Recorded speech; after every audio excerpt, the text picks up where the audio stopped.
paz a todos os irmãos. Me chamo Priscila e apresento a missionária Dilma dos Santos, que vai nos presentear com a palavra de Deus.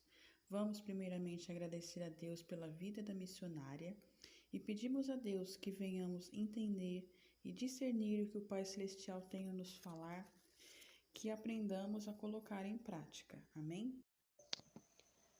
A graça e a paz do nosso Senhor Jesus Cristo seja conosco e que as nossas mentes estejam totalmente submissas a este momento da palavra que nos edifica. E é através do conhecimento dela que nós crescemos na graça do nosso Pai Celestial. O tema é: clamai sacerdotes do Deus vivo. Mas para isso é necessário que estejamos atentos para ouvir a palavra e ao mesmo tempo ouvir a voz de Deus, para que venhamos trabalhar a palavra não segundo os nossos planos, mas segundo os propósitos que Ele tem para com cada um dos seus filhos. O tema é bastante delicado e ao mesmo tempo não é delicado porque é com o avivamento do conhecimento da palavra que vai nos favorecer a enxergar os nossos erros e também nos corrigir diante do altar do Senhor e buscar a felicidade para nós e todo o povo de Deus. Eucana e Ana, um relato do livro de 1 Samuel. Eucana, esse senhor que vivia na cidade de Ramã, na região montanhosa de Efraim, todos os anos ele ia à casa do Deus de Israel em Silom, a fim de adorar e levar o seu sacrifício anual. E ele levava consigo as suas duas esposas, Ana e Penina. Ana não podia ser mãe, pois era uma mulher estéril, e por esse motivo ela era humilhada pela segunda esposa. Essa segunda esposa tinha filhos, e cada ano ia ao templo e ela sempre tinha algo a dizer em relação a Ana por não ser mãe. Então, provavelmente, dizia que Ana não era uma mulher abençoada por Deus. Eucana fazia de tudo para ver Ana feliz, pois a amava muito, e por esse motivo dava a ela a porção dobrada do sacrifício para entregar no altar.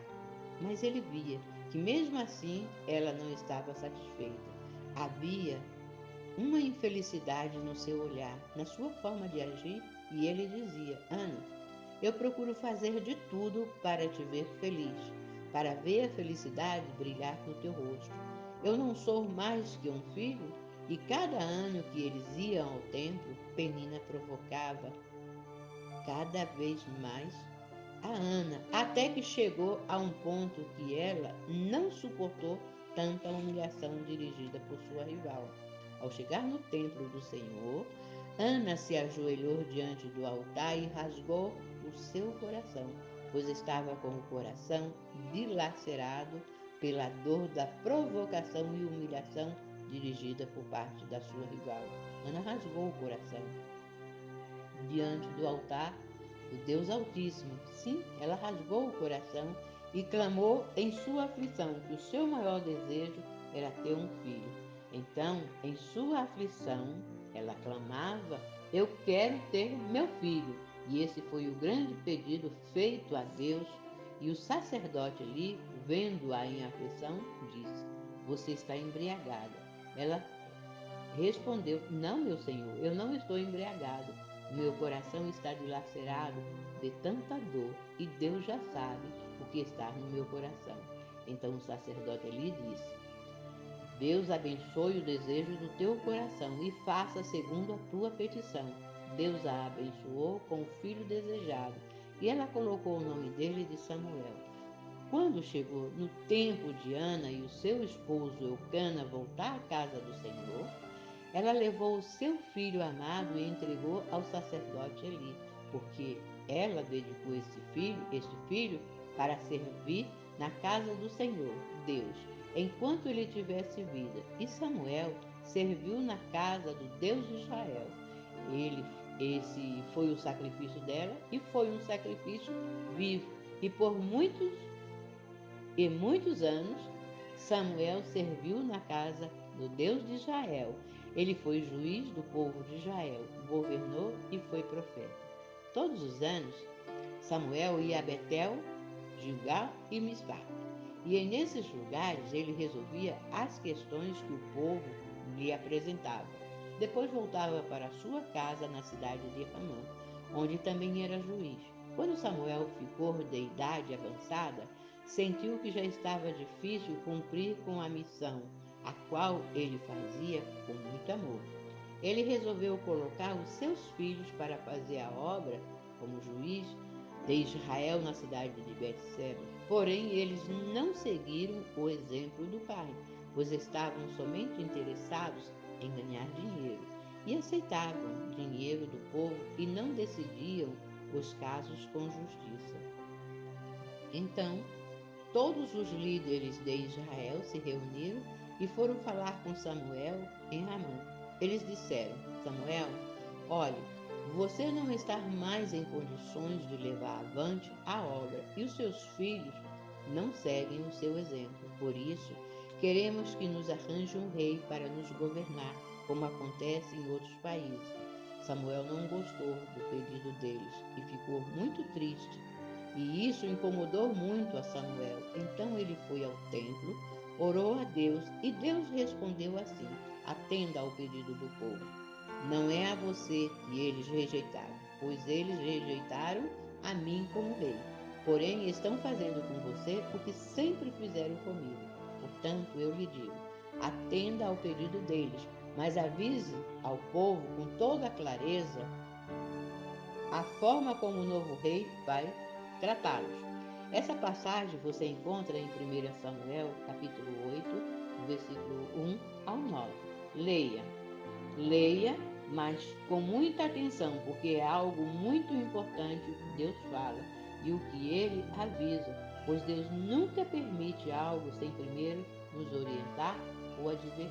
Deus falou para Samuel dizer ao povo que quando eles estivessem com o novo rei, iriam chorar amargamente pela escolha que fizeram.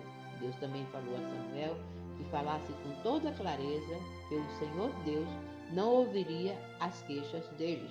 Porém, o povo não deu atenção ao aviso que Samuel entregou da parte de Deus. Pelo contrário, eles disseram: nós queremos um rei, queremos ser como as outras nações, ter um rei para nos governar, para nos dirigir nas guerras e lutar em nossas batalhas. Saul foi o rei escolhido segundo o coração do homem, porém com a permissão de Deus. A conclusão é que nenhuma autoridade existe sem a permissão de Deus, e assim, as que existem foram colocadas por ele. Mas a palavra também diz que quem se revoltar contra as autoridades está se revoltando contra o que Deus ordenou, e os que agem dessa forma serão condenados. Preste bem atenção, porque a palavra é bem clara. É algo que a gente tem que estar atento para o que diz a palavra.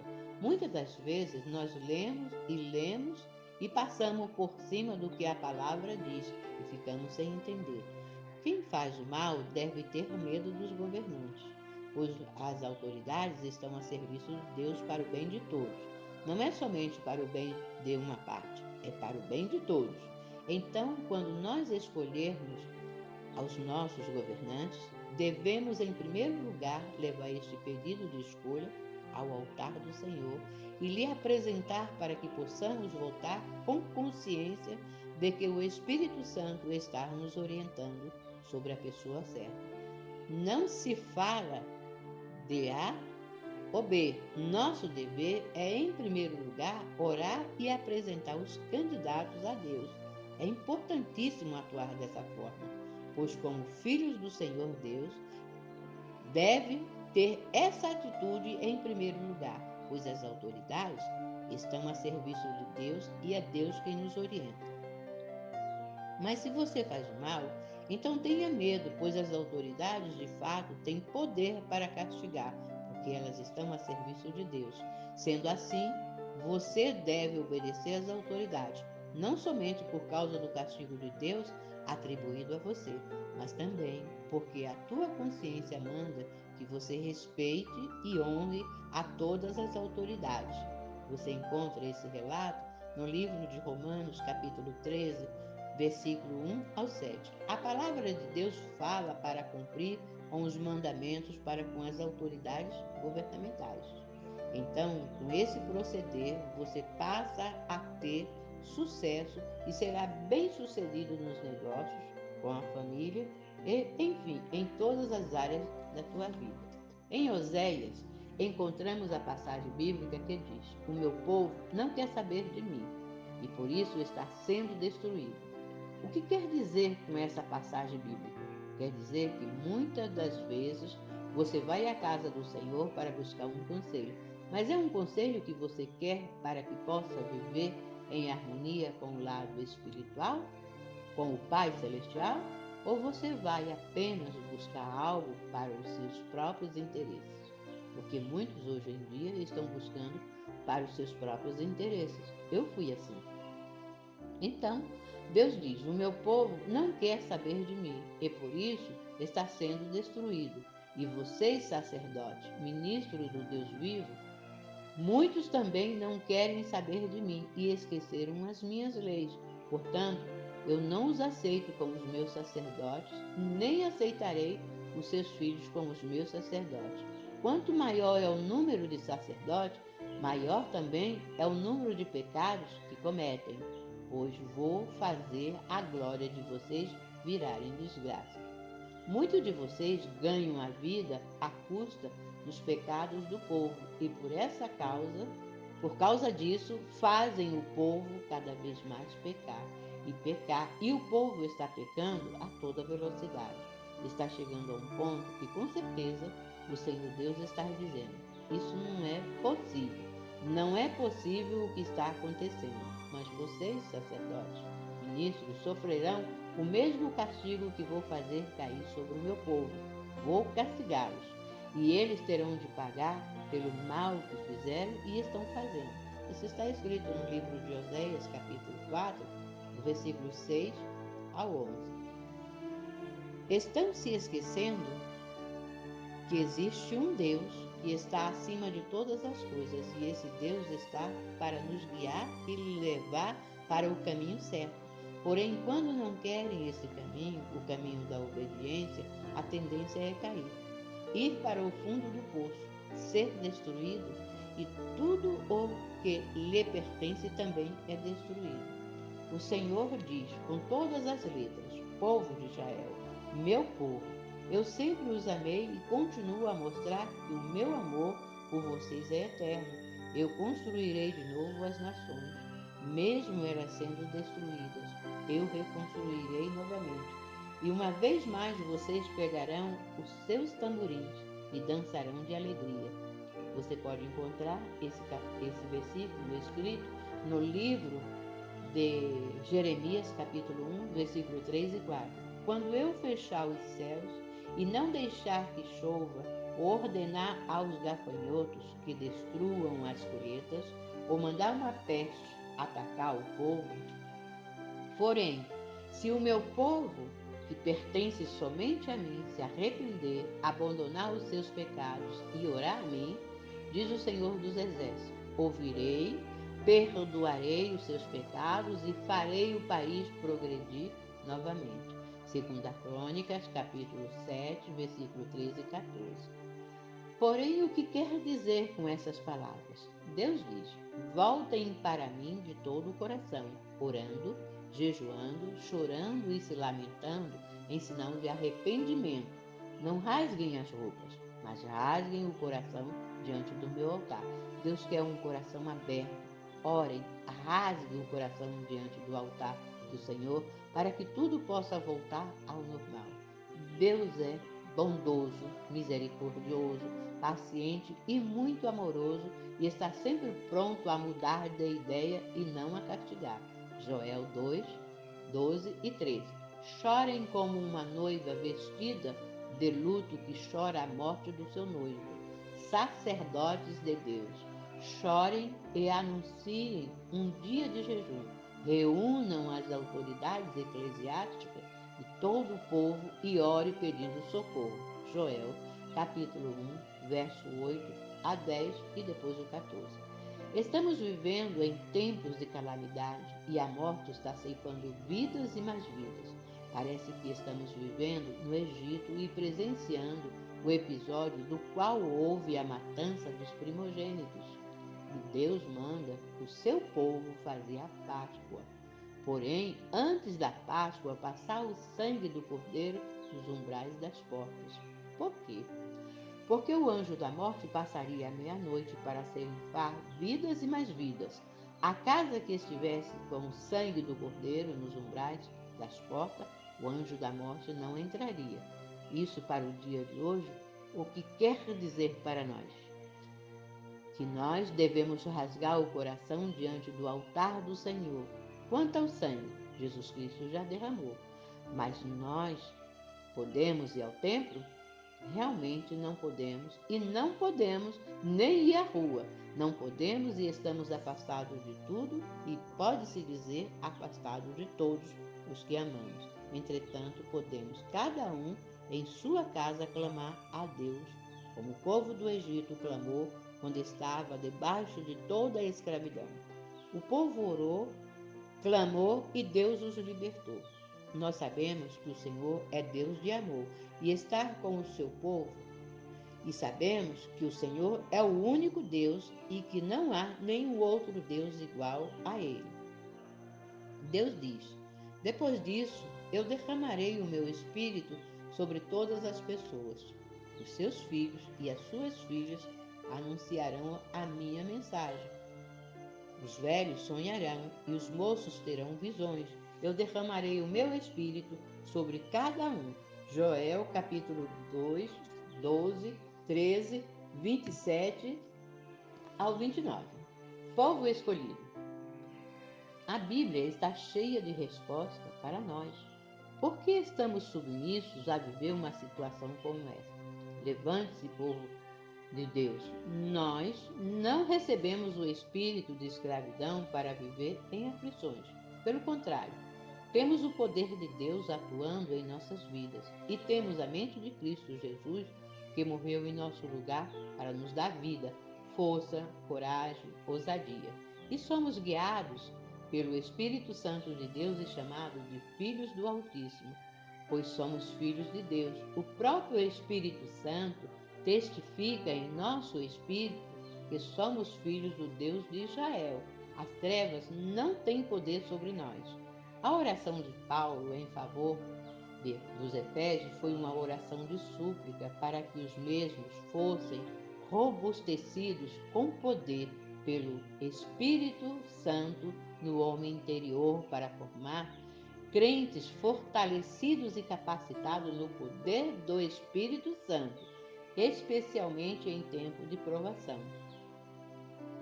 A palavra é clara quando diz que somos guiados pelo Espírito Santo e dotados por ele do poder do alto. Esse poder atua por meio de nós e a igreja triunfa sobre o pecado e sobre as trevas. Cumpre-nos, como Israel espiritual, em levar avante com ousadia a verdade de que Jesus Cristo é a única esperança. Deus governa o mundo inteiro e está acima de todos os deuses, e nós que amamos a Ele devemos odiar o mal, pois o Senhor protege a vida dos que lhe são fiéis e livra do poder do maligno. A luz ilumina a vida dos honestos e a alegria ilumina o caminho dos que obedecem. Que o Senhor seja a alegria de todos que são obedientes. Que o Santo Deus seja louvado. Leia o Salmo 97, versículo 9 a 12. Leia esses versículos. Leia e escute o que diz a palavra para ouvir o que o Espírito Santo quer falar a você por meio do teu espírito e você tenha o discernimento. Como está a situação no mundo por causa desse vírus? Não falo só do Brasil, falo em relação ao mundo inteiro, pois estamos com um vírus do qual estamos submissos a ele. Estamos ou não estamos passando por uma provação cerrada? Nós estamos sendo governados por um vírus.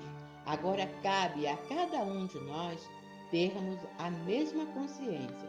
A palavra é clara quando diz que somos guiados pelo Espírito Santo e dotados do poder do alto. Esse poder atua por meio de nós, e a igreja triunfa sobre o pecado e sobre as trevas. Cumpre-nos, como Israel espiritual, em levar avante com ousadia a verdade de que Jesus Cristo é a única esperança. Deus está presente em nossas vidas para nos dar a vitória. Por que a maioria dos cristãos não estão reagindo? Por que estão submissos a uma situação como esta? O povo escolhido tem que resplandecer a sua luz, para que a glória de Deus seja vista em toda a terra, conforme aconteceu em Atos dos Apóstolos, capítulo 4, versículo 31, que diz: quando eles terminaram a oração, o lugar onde estavam tremeu. A palavra é clara, ela diz que somos guiados pelo Espírito Santo e dotados por ele do poder do alto. E com esse poder atuando por meio de nós, a igreja triunfa sobre o pecado e sobre as trevas. Jesus Cristo é a única esperança. As trevas não podem triunfar sobre nós. É essa consciência que tem que estar presente em nossas mentes, em lugar de reclamar de tal governo que não fez o certo, ou tal governo que não fez o que devia, ou aquele que roubou. Temos que pensar como filhos do Deus Altíssimo. O Espírito Santo de Deus resplandece dentro de cada um dos escolhidos. Mas o que estamos fazendo sobre o que diz a palavra? Está escrito na palavra que somos submissos às autoridades. Entretanto, preste bem atenção, temos o poder de Deus que atua por meio de nós. Se nós nos levantarmos com valentia e buscar diante do altar do Senhor a resposta certa, o caminho certo, encontraremos resposta para atuar segundo o que Deus quer. Pois quem nos dá a vitória é Deus.